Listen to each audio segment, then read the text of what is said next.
Hello students, आज हम देखने वाले हैं हमारा BSc final year physical chemistry की यूनिट नंबर 4 हमारी चल रही थी।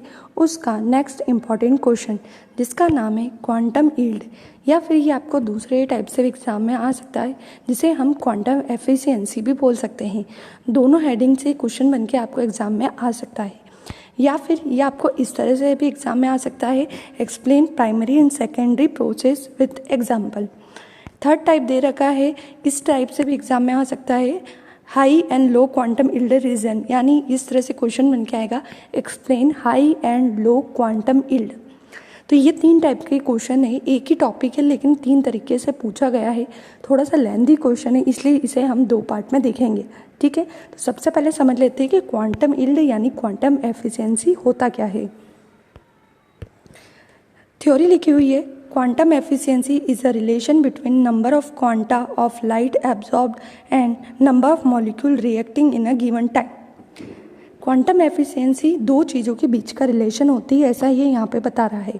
पहली चीज़ है number of quanta of light absorbed, और दूसरी चीज़ है number of molecule reacting in a given time. इसे हम एक एग्जांपल से समझते हैं। ठीक है, ये हमारा एक सब्सटेंस है, इस सब्सटेंस ने कितनी लाइट को एब्जॉर्ब किया है ना, number of quanta of light absorbed, और दूसरी चीज़ हमको लेना है इस लाइट के कारण इसके अंदर कितने मॉलिक्यूल ने रिएक्शन में पार्टिसिपेट करा। इन दोनों के बीच के रिलेशन को हम क्या बोलेंगे, क्वांटम एफिशिएंसी या क्वांटम यील्ड। दो चीज़ें लेना है बस हमको, एक लेना है लाइट एब्जॉर्ब और दूसरा लेना है हमको molecular participate. It is denoted by phi, इसे हम फाई बोलते हैं, है ना। तो इस तरह से हम क्वांटम यील्ड का सिंबल बनाते हैं।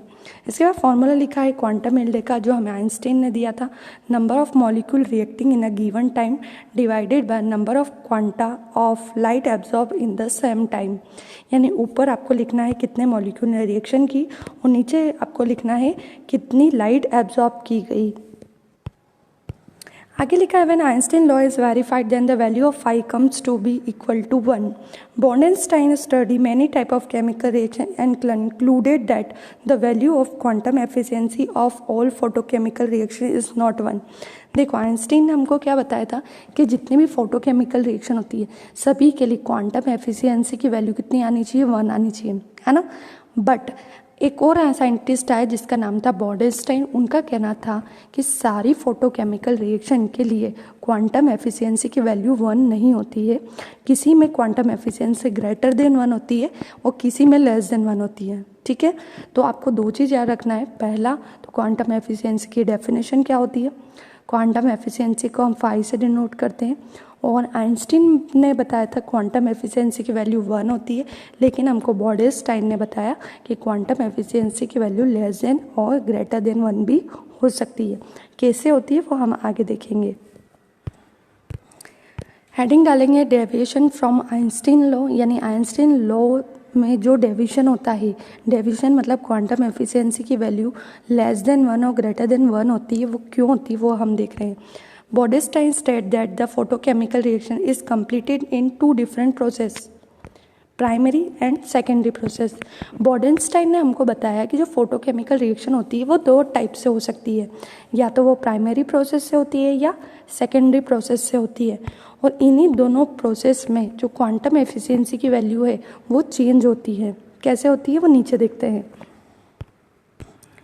हेडिंग डालेंगे हम primary process. In primary process molecule absorb 1 quantum of light and get excited. Primary process में क्या होता है, एक मॉलिक्यूल लिया, उसने 1 क्वांटा लाइट को एब्जॉर्ब किया, एक्साइटेड स्टेट में गया, वो काय में कन्वर्ट हो गया प्रोडक्ट में। इजी रिएक्शन है, एक मॉलिक्यूल लो, उसमें 1 क्वांटा लाइट देनी है, मॉलिक्यूल आपका एक्साइट हो जाएगा, जिसके लिए हमने ए स्टार लिखा है, और क्या बन जाएगा, प्रोडक्ट। आगे लिखा है when excited atom 1 molecule converted directly into product the quantum efficiency is equal to 1। Hence Einstein law applicable only primary process. देखो, यहाँ पर बोला गया है कि जब इस तरह की रिएक्शन होती है जो हमने ऊपर देखी कि हमने एक मॉलिक्यूल लिया, उसे 1 क्वांटा लाइट दी, मॉलिक्यूल एक्साइट हो गया और एक्साइट होकर प्रोडक्ट बना लिया। सिंपल सीधी सी एक रिएक्शन होती है। तो उसके लिए आइंस्टीन ने बताया कि उसके लिए क्वांटम एफिशिएंसी की वैल्यू ऑलवेज कितनी आएगी, 1। क्यों? क्योंकि इसे हम बोलते हैं प्राइमरी प्रोसेस। ये हमारी प्राइमरी प्रोसेस है। मॉलिक्यूल लिया, उसे 1 क्वांटा लाइट दिया, मॉलिक्यूल एक्साइट हो गया और क्या बन गया, हमारा प्रोडक्ट बन गया। सीधी सीधी एक रिएक्शन हुई, कुछ चेंज नहीं हुआ। इसके लिए क्वांटम एफिशिएंसी की वैल्यू 1 आएगी। दैट मीन्स यहाँ पर आइंस्टीन का लॉ सही बैठता है ना। Einstein law is applicable only primary process. अब सेकेंडरी प्रोसेस क्या होती है वो हम देखते हैं। हेडिंग डालेंगे secondary process. This process start after light absorption and continue automatically. Secondary process में क्या होता है, एक बार रिएक्शन लाइट को एब्जॉर्ब करके चालू हो जाती है, उसके बाद वो कंटिन्यू होती रहती है ना। नीचे लिखा हुआ, if the product form in first process is a free radical and excited state, then the reaction continue in the second process and then it continue in dark. ये क्या बोल रहा है, देखो इसको रिएक्शन से समझते हैं।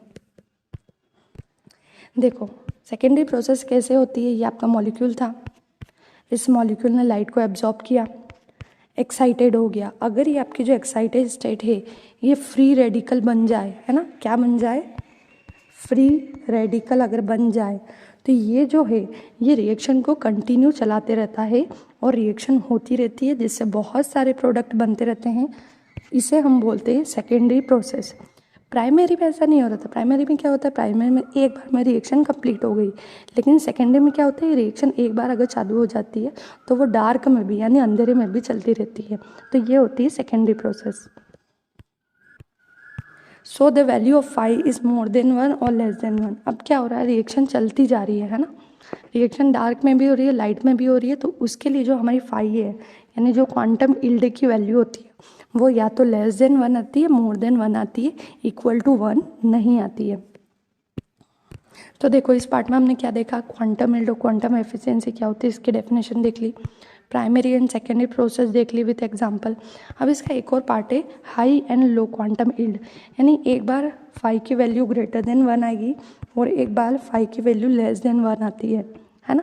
तो ये होती है हाई क्वांटम यील्ड और ये होती है लो क्वांटम यील्ड। इसकी जो कंडीशन होती है वो हम नेक्स्ट पार्ट में समझेंगे। आई होप आप लोगों को फर्स्ट पार्ट क्लियर हो गया होगा। अगर आपको वीडियो पसंद आए तो लाइक, सब्सक्राइब और शेयर करना ना भूलें। Thank you.